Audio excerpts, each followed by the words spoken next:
Hello everybody, welcome to the channel. This is Booyah, and today we're going to be going over my top 5 survival tips for Clone Drone in the Danger Zone. Starting with number 5, be mobile. And when I say that, what I mean by be mobile is always keep on the move. It's the kind of game where you've got to be constantly moving. The second you slow down is the minute you're going to get got. So always be on the move, which leads into our second bit. Number 4, which is buy the jetpack.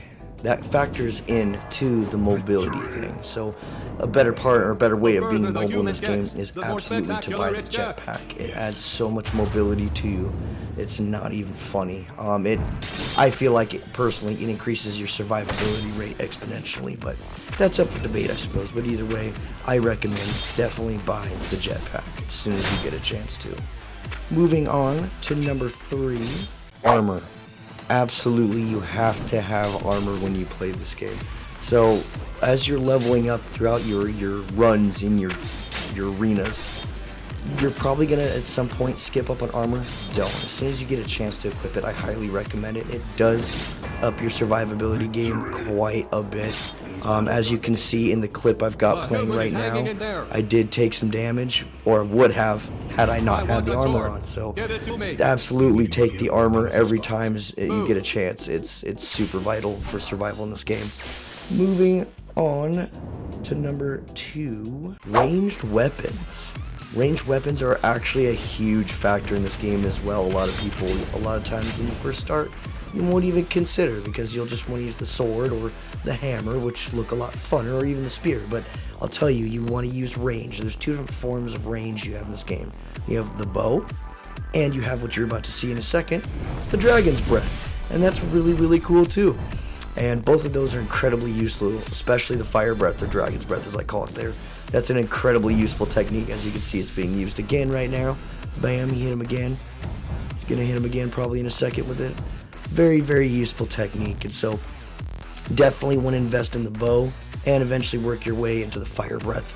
Both are incredibly useful. It can save your bacon in a bad match.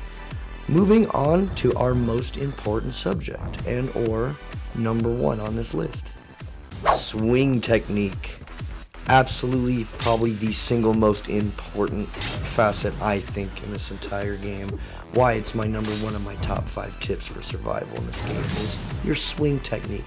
And what I mean by that is, to make your character swing, you either just stand still as you're running forward or backward, hit the attack button, he swings up and down.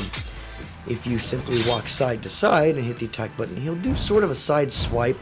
As you can kind of see, I'm doing a little bit of that in the video, but you won't actually follow through with the swipe. And so what you kind of do, and I just did it there a second ago, is you actually have to rotate your camera, which also rotates your character. And so what that does is that allows you, as you can see right there, I did it again, to properly follow through with your swings, which allows you to just cleave these guys down like it ain't no one's business.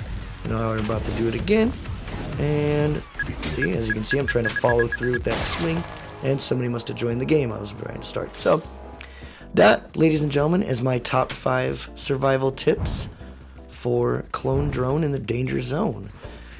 If you have any suggestions you might want to add, feel free to comment below. Otherwise, I hope you enjoyed the video. Please like and subscribe, and I will see you in the next video. Peace.